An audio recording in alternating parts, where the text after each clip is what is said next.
Sky News, a reputed British TV channel. They published two videos regarding Bangladesh recently.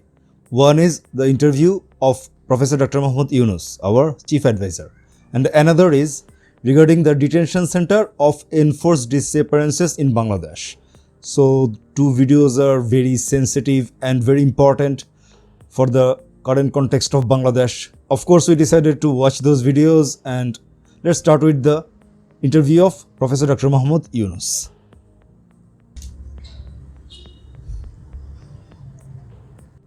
Six months ago, Sheikh Hasina, the former leader of Bangladesh, was ousted from power. She is accused of overseeing a state-run system of secret detention centres where people were held, many tortured, some killed. She's now in exile in India. Just how confident are you that she will stand trial? She will stand trial, there's no doubt about that, because all the evidence is The confidence. But she's not physically present in Bangladesh. So the question is, can we make her present in Bangladesh? That depends on India and also international law guiding all this system, how it works. So we'll be already asked India to hand over Hasina to Bangladesh to face the trial. So the question of trial is not if it will be happening in absentia or in her presence. It will be taking place, not only her, and all the people who were associated with her family members, her clans, her associates, and all the whole oligarchs, people who promoted her, supported her, made her the way she is. Do you believe she was an architect of a secret system that tortured its victims? And are you surprised by how many of these sites appear to have been uncovered now? Horror stories are usually entertaining things for people. So this is a real thing. And one person and her whole administration dedicated to that, doing that every day.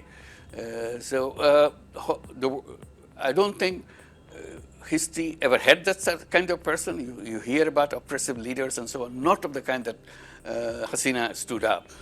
You've asked India, made clear you want her back. Have you had any official response yet?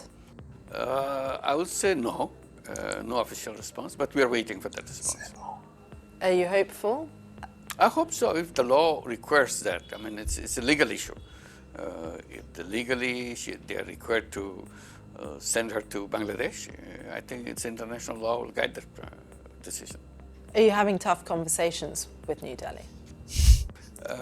We have sent formal letters, so not conversations, but formal letters to make sure that it's understood. You recently, personally, visited Aynaghar, the House of Mirrors, this infamous, ultimate torture chamber that was hidden from the public for so long. This is Were you shocked? Aynaghar, Ayna, not Ayna. Shock will be a very mild word. It means in a bring situation like that. Ayna You see things and by you've been fetching. hearing about it. You've met those people who suffered through those most heinous things you can imagine a human being can do to another human being. It's just the ugliest thing that you can see, you can feel, you can observe. Investigators do now say there are hundreds of sites like the House of Mirrors across the country. The families of the disappeared, some are desperate to get inside these locations. Why haven't they been able to get access yet? This is within the police territory or army territory, so they have not opened it to the public yet, because this will create a bad response from the army and so on. Those kind of fear that the public gets into the cantonment area where they live, the army people live. So they are restricting those areas, but we have decided to make it a museum so that public can come in. There are arrest warrants for Sheikh Hasina and her aides, but she's in exile. Others have fled the country, and there are some of the alleged perpetrators still working in the system. What's the delay in those arrests for for those responsible? Everybody was involved in it. Whole government was involved in it. So you cannot distinguish who is really enthusiastically doing it, really doing it under orders, not quite supportive, but carrying out those kind of things. So those are the things which are taking time. In July and August, there were deadly protests. The UN now says as many as 1,400 people were killed in those days before Sheikh Hasina fled.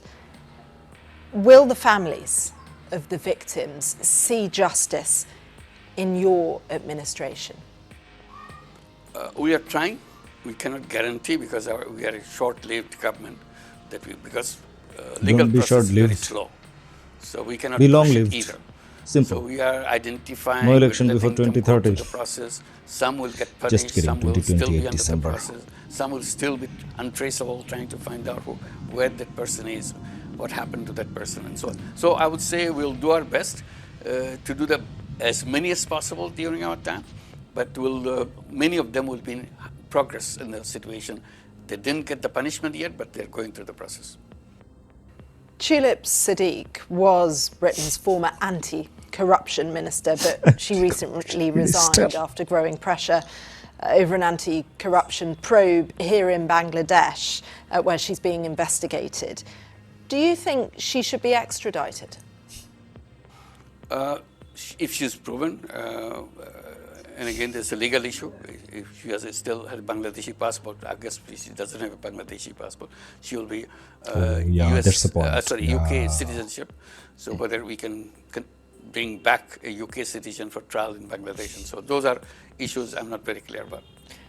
Do you think, though, that this is a serious case that does warrant further investigation? Oh yes, our Anti-Corruption Commission is taking it very seriously.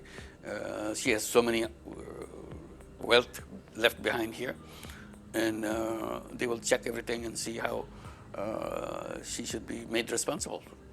A huge issue for you is the Rohingya refugee crisis. There's been talk of establishing a humanitarian corridor from Bangladesh to Myanmar to enable the repatriation of Rohingya back to their home. Are you in talks with rebels in Myanmar to make this happen? We have contacts with them because there's a new inflow of Rohingyas coming to Bangladesh. So we have to deal with their army on the border to allow them to easy or systematic way of entering, because we need to have their biometrics done so that they don't disappear within the country. And one thing that we started discussing with the international organization, can you help us to help them to keep them on the other side? Do everything that you do on this side, but it will be on the other side, so that they are not pouring into Bangladesh territory. So this is what the safe zone idea came. And we said, we'll cooperate if you want to take any resources to take care of them. Are you worried about the violence in the camps? Oh, there's lots of violence, lots of drugs. Very frequently people lots of get killed paramilitary activities inside the camps. Paramilitary those kind of activities. things. It's not an easy thing. This tension will not disappear. Why this is so short? I mean, it feels like incomplete. Will there be another part? What? Of course there will be another part.